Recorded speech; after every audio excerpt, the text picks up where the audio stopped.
Olá! Na hora do Leituças trazemos-te a história de Anne Frank.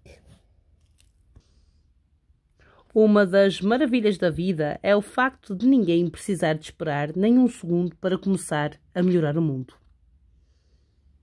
Esta citação pertence a Anne Frank.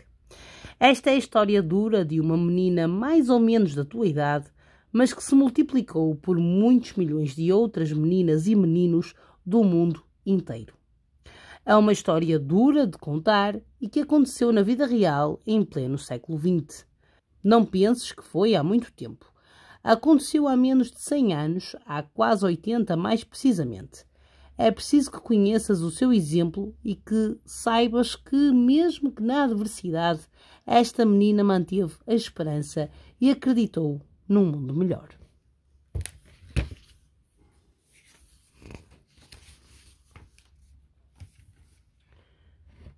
Anneliese Marie Frank é uma menina judia que nasceu a 12 de junho de 1929 em Frankfurt, na Alemanha. Ficou conhecida em todo o mundo pelo testemunho que deixou através do seu diário. Nessas linhas, a jovem relata os 2 anos que viveu escondida das tropas de Adolf Hitler, o ditador alemão que levou a Europa à Segunda Guerra Mundial.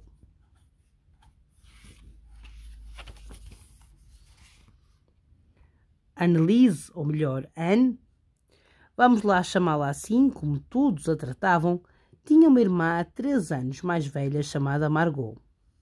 Com ela e os pais, Otto e Edith Frank, saiu ainda pequenina da Alemanha para a Holanda para fugir ao ódio que Adolf Hitler tinha aos judeus. Anne gostou logo da sua nova casa em Amsterdão e foi com facilidade que aprendeu a língua e fez novos amigos.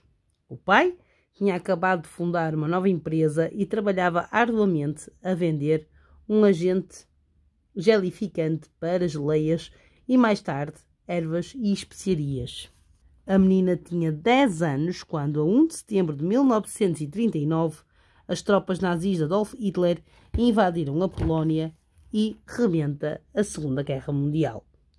São precisos poucos meses, cerca de 8, para os nazis chegarem à Holanda, cujo exército se rendeu poucos dias depois.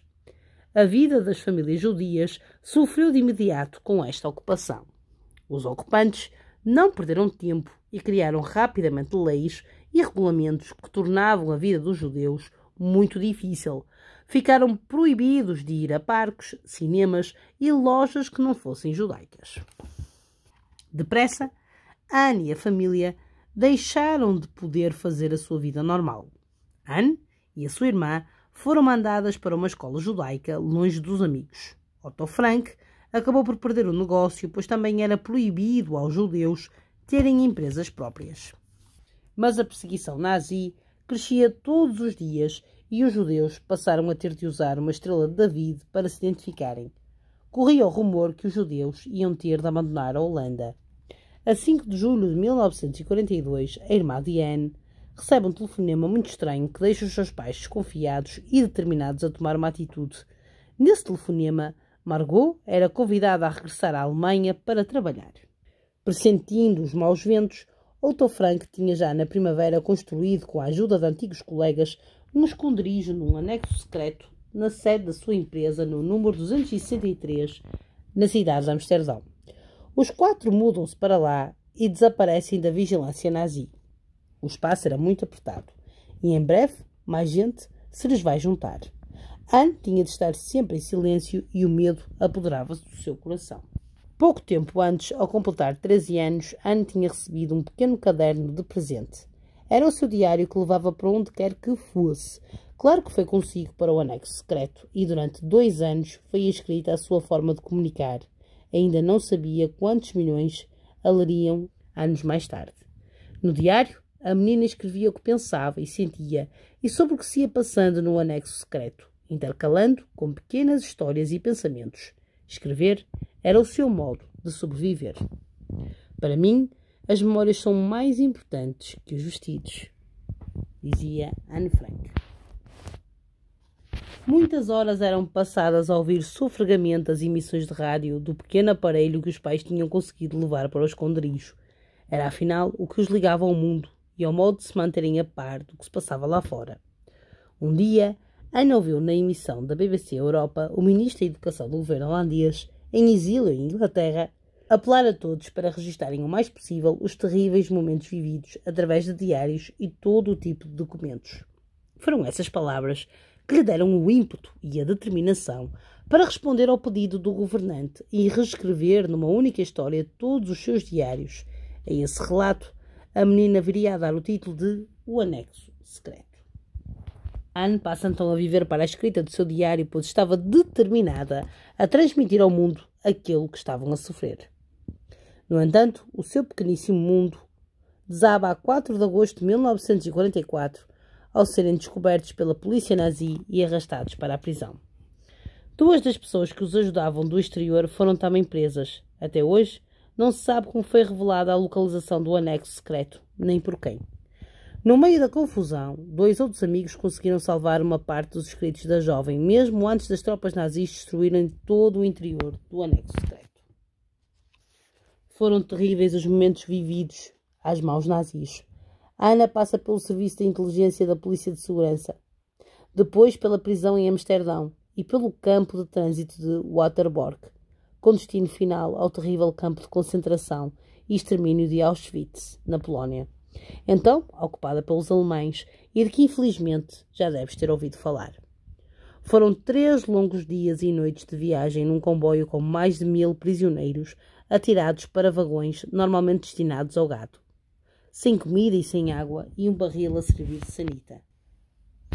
Primeiro sucumbiu Margot e logo de seguida Anne. De todos os que se esconderam no anexo secreto, apenas Otto, pai das meninas, sobreviveu à guerra. Só durante a longa viagem de regresso à Holanda, após ter sido libertado pelos russos, Otto sabe da morte da mulher Edith.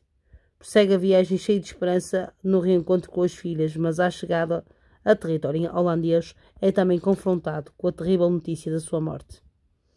É com lancinante tristeza e grande emoção que Otto tem acesso aos escritos de Anne no anexo secreto, que tinham conseguido escapar à devastação nazi. Neles, Otto fica a saber que a sua filha Anne sonhava tornar-se escritora ou jornalista e tinha como missão publicar as suas histórias sobre os dias que passaram escondidos no anexo secreto. Incentivado por amigos da família, Otto decidiu cumprir o desejo da filha e a 25 de junho de 1947 é publicada a primeira edição do Anexo Secreto. Nessa altura, Otto Frank estava longe de imaginar que o diário de Anne viria a ser traduzido para 70 línguas e adaptado para o cinema, teatro e televisão. O relato de Anne Frank passou a ser conhecido em todo o mundo, tal como a menina tinha desejado. Mas o seu legado e testemunho não ficaram por aí, pois em 1960 o esconderijo, o anexo secreto, é transformado em museu e chamado Casa de Anne Frank. Até morrer, em 1980, Otto Frank esteve sempre ligado ao museu e a todas as iniciativas que visavam perpetuar a memória da sua família e das milhões de vítimas do genocídio nazi. Otto tomou como seu o desígnio de Anne de alertar o mundo para os perigos da discriminação e do ódio contra os judeus ou qualquer outra religião ou raça. Afinal, Anne nunca desistiu de acreditar nas maravilhas da vida e no dia em que a paz e a tranquilidade regressariam ao mundo. Isso mesmo deixou escrito nas páginas do seu diário, na esperança de um futuro melhor, determinada a ser uma voz de denúncia dos horrores do Holocausto, o extermínio de 6 milhões de judeus pelo regime nazi. Apesar de tudo, creio que todas as pessoas têm um coração realmente bom. Não posso basear a minha esperança no futuro em confusão, miséria e morte. Acredito que a paz e a tranquilidade vão regressar. Palavras de Anne Frank.